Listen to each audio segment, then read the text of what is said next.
line. They're going to go 3 wide. Yeah, that's a great move. You can see Jason Leffler really get loose there. Down in 1-2. Elliott's able to make that pass 2 at a time. Easy! No! Oh, no! What are you doing? Leffler gets into him. Oh, that's terrible. And Almirola gets contact as well, and the caution is out. Clements gets involved. So, Morgan Shephard. And the championship for Elliott Sadler might just be in a heap right now, as there is a red caution flag, and we may get a red flag here, we're being told. That just started with Jason Leffler just dumping Elliott Sadler getting into 3. Man, that's just too bad for a lot of people. It was a battle for 10th on the track. And remember, 48. That's a whole fuel cell out of that car. 48 is the magic number for Ricky Stenhouse Jr. And you can see Elliott from our camera inside. Yeah, he didn't deserve that. No, that's Jason. I don't know why that may have started. He was the one that got loose down in 1, opened up the inside for Elliott. Elliott made the pass, and then he just ran into the back of him. I'm actually surprised at how calm he is right now. Yeah, he's probably not as calm as you think. Yeah, I was expecting smoke coming out of his ears. There's Leffler. He's out of the car. Official still talking to Morgan Shephard.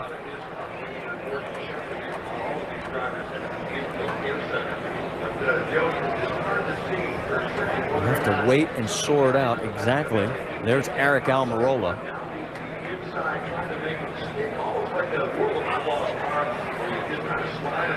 Yeah, Morgan Shepherd's the other one that took a pretty hard lick there at the end of that. So the right front corner of his car destroyed. And so far, as you see Leffler walk back, Morgan has not climbed out of the car. What a shame, too, for Morgan. He was running in the 18th position. He done a great job all day.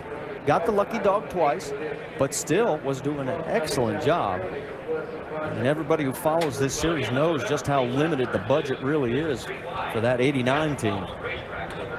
And for Almirola, goodness, what do you say? I mean, after leading the first 66 laps, the one lug nut puts him back into the field deep, and here's what the end up product is. Yeah, that's the kind of things that happen when you get back. And usually one mistake compounds the rest of the day, and you get yourself in more problems. There's Morgan. There's a good sight. Morgan Shephard at age 70. Getting yourself bounced around in these race cars at any age, let alone age 70, is not fun. So it's good to see Morgan being able to walk to the ambulance for the mandatory trip to the infield care center under his own power. All right, let's go back and see if we can sort all this out again. You can see the pass here, and Elliott makes the pass really clean. Slides back up. I'm sure Jason Leffler's going to say, well, he lifted too soon, but it's your job there to judge off of that car in front of you. Hornaday got past. There is Clements as he gets swept up in it. The 89 of Shephard. Another view. You can see Jason Leffler got a little bit loose there. That was in turns middle of 1 and 2. And he gives him plenty of room. He takes the apron, and so it doesn't put these other 2 cars in jeopardy. And then Leffler just dumped him.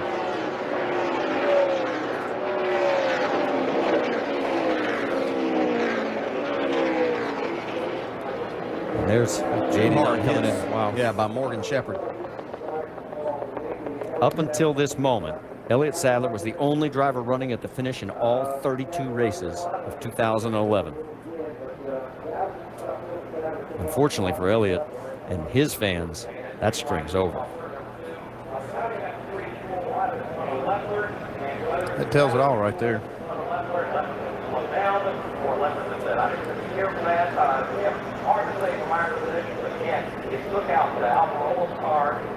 Of course, while all this was going on out on the track, the team is watching intently. And here is their reaction. That's Ernie Cope.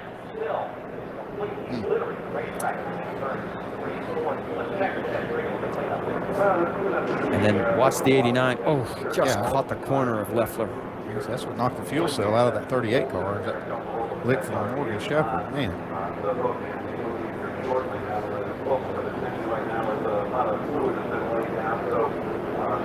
Yeah. Yeah, that was a hard lick. And here was Elliott's somewhat subdued gesture,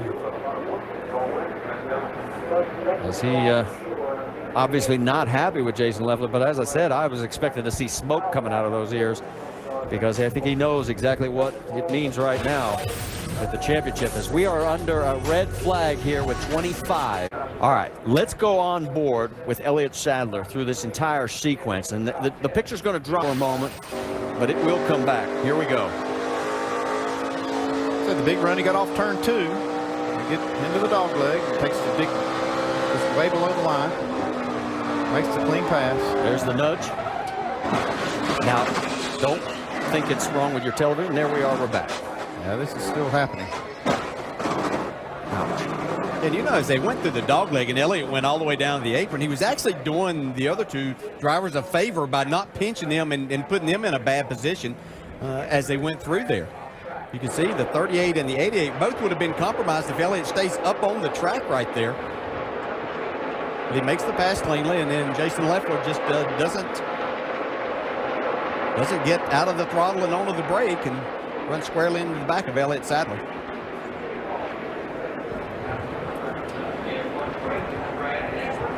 All right, let's check in on some of these guys that were involved in this mess. Doc? Aric Almirola out. Sort of good to see you're okay, Aric. Let's talk about what happened in this incident here. Man, I got in the wall off of 4 there trying to pass Allgaier. I just barely got out in the fuzz, and my car just took off, and I bent the splitter brace down, and it's just a shame. We had an awesome swap-in Chevy today. It was really fast, and the track started tightening up, and we didn't keep up with it quite fast enough, and so when we come down to make an adjustment to free our car up, we had a lug nut fall off on the right rear, and we had to come back down pit road. So we went from running in top 5 all day to restarting in 22nd or whatever. So track position with the 1-lane racetrack is really, really tough. And we fought hard to get back to 10th in a hurry, and I thought we were going to be okay. And just one mistake, just barely getting in the gray over off of 4 and bent the splitter brace down. And then it looked like Leffler just running the back of the 2. I'm not sure why he would have done that, but he flat out crashed the 2, and I didn't have anywhere to go. We all ended up crashing, but it's a shame. Everybody at Junior Motorsports works really hard, and we had a pretty good car. I was pretty proud of the car we had today, and I hate that it ended like that. Potential race-winning car now crashed, and he's back in the garage area, guys. All right, tough break for Aric Almirola. And there you see. Let's update the championship scenario. Let's talk to a very disappointed Elliott Sadler. Doc? Elliott Sadler coming out of the Care Center. Elliott, looked like you had made a move and had 2 cars passed. And what happened? I'm sure the video shows that the 38 just run right in the back of us. So not much respect for guys running for the championship. And there's nothing I could do. He just hit us square in the rear, and I just lost it. I don't understand. He's not running for anything. I cleared him. I even gave him extra room to not try to crowd him. And it's very frustrating, man. My guys worked their butt off to get us in a good situation to run for the championship this year. We made a good pit stop there at the end, working our way back up. But very frustrating not being able to go to Homestead, having a chance to win the thing. So I let my guys down, especially today. I let my sponsors down, not having a chance. But I definitely want to thank them for their support. Have you spoken at all to Jason Leffler? And if not, what will you say to him? Wow, what do you want to say to him? That's it's no need to fuss about it. He just one of those things. He just run right in the back of us. You know, some things you can talk to people about him. He's got into us a couple races this year, road course, stuff like that, and we just kind of let it go and try to move on. But we couldn't come back from what happened today. But you know, what do you say? It's not going to fix the issue that we're out of the race and have lost our chance to win the championship. Elliott, what about the line? You really were diving down off the racetrack on the bottom and try to make the pass. Why that line? Everybody's doing it. Look at the race. Everybody's doing it to make passes, and it's actually giving the other guys more room. And you know, I think you're going to see it all day tomorrow too. So I thought I was doing the right thing to get away from them. They both got loose in the middle of 1 and 2. I pull up under them, get away from them to not crowd them all up because the track's narrow. Pull up, clear them, and then have the line going into turn 3, and they just run in the back of me. So very frustrating. Very frustrating. Seems like you work all season long to put yourself in a situation, and just it all goes away at a split second. Okay, thank you, Elliott, for coming out. Very, very upset, Elliott Sadler, and rightfully so, Marty.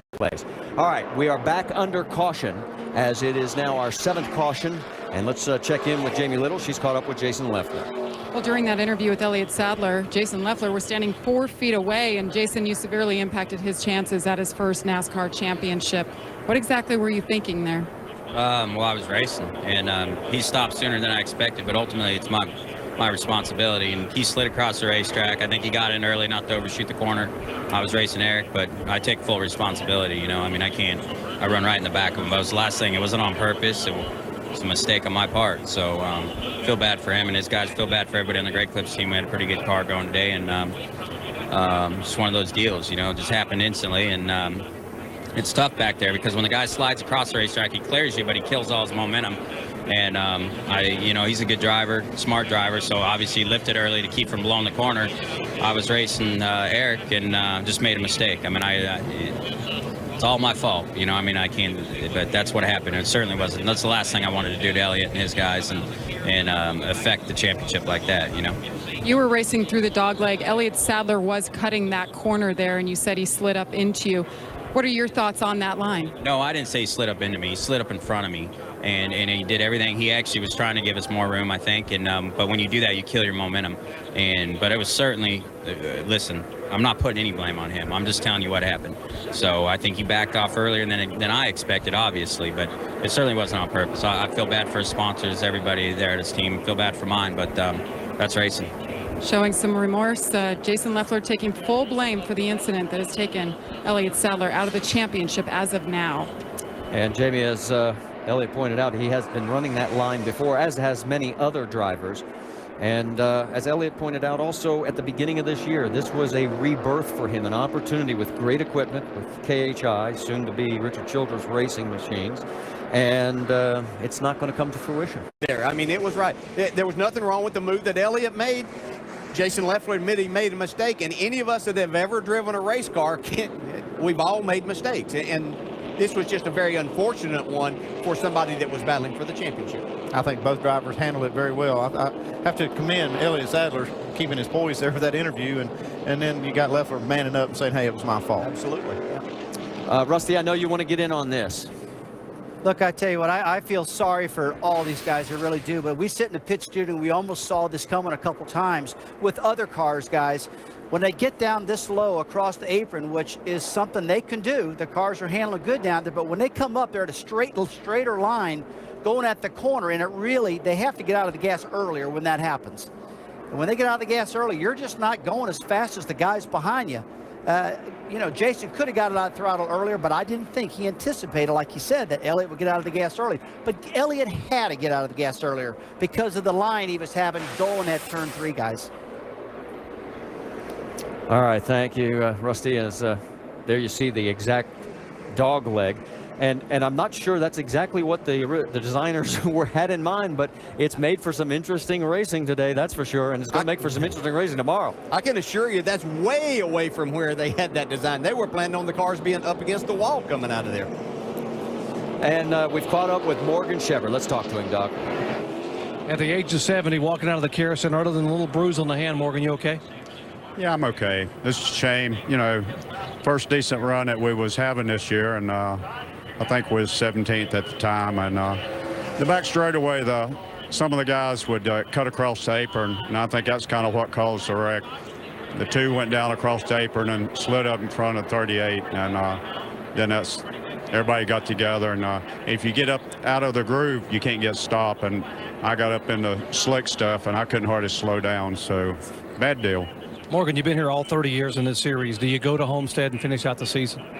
Well, right now I don't have a motor. That was my motor that was going to run at Homestead. Our engine that's in the other car's got 900 miles on it, so I don't know if it'll go another 300, but we'll be down there. I run as long as I can. Morgan Shephard, 70 years of age, been here all 30 years of the NASCAR Nationwide Series, guys. Yeah, if I had a motor, I'd loan it to him. He's been in this series a long time. And he would have been at 17th. That would have been his best finish of the year. His best run was back at Las Vegas, where he came home in 18th. And you can see the guys back in Elliott's garage area with a torn up race car and a broken dream. I think